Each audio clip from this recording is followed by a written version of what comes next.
చిన్న సాక్ష్యం చెప్పాలంటే పెద్ద ఉంది. 3 రోజులు కూడా పట్టవచ్చు. కానీ దేవుడు మన 3 రోజుల కింద వీడియో రూపంలో వచ్చి మాట్లాడాడు. ఏం చెప్తున్నాడంటే, మిమ్మల్ని మార్చడానికే నేను ఇలా వచ్చాను, మిమ్మల్ని దేవుని ఎంతగానో ప్రేమిస్తున్నాడు, మీ కుటుంబాన్ని, నేను ఈ విధంగా నాకు స్వస్థత ఉంది అని కూడా మాట్లాడాను. అంటే నేను నా బిడ్డ ఇంతగానో మాట్లాడుతుంటే నేను ఆశ్చర్యపోతున్నాను.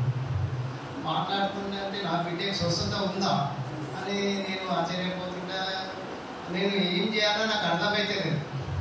ప్రతి ఒక్కటి నాతో మాట్లాడుతున్నాయి, ప్రతి ఒక్క వస్తువు నాతో మాట్లాడుతుంది నాతోటి. ఇంతగానో ఎట్లా మాట్లాడుతున్నారు, అందరికీ నోర్లు ఉంటాయా? ప్రతి ఒక్క జంతువు మాట్లాడుతుంది, పాలు వేడి డాగ మాట్లాడుతున్నది, పరిశుద్ధుడు పరిశుద్ధుడు అని. అంటే ఇది పరిశుద్ధుడు అంటే నేనేం పరిశుద్ధిగా ఉన్నానంటే, దేవుడు ఒక స్వరం నేను ఎక్కడ ఉంది ఇక్కడ మాట్లాడుతున్నాను కూడా దేవుని ఇంకా వెతుకుతా ఉన్నాను నేను. అంటే 12 సంవత్సరాల నుంచి నేను చెప్పుకునే సాక్ష్యం పెద్దగా ఉంది. ఈ కొద్దిగా సాక్ష్యం దీవించున్నాను.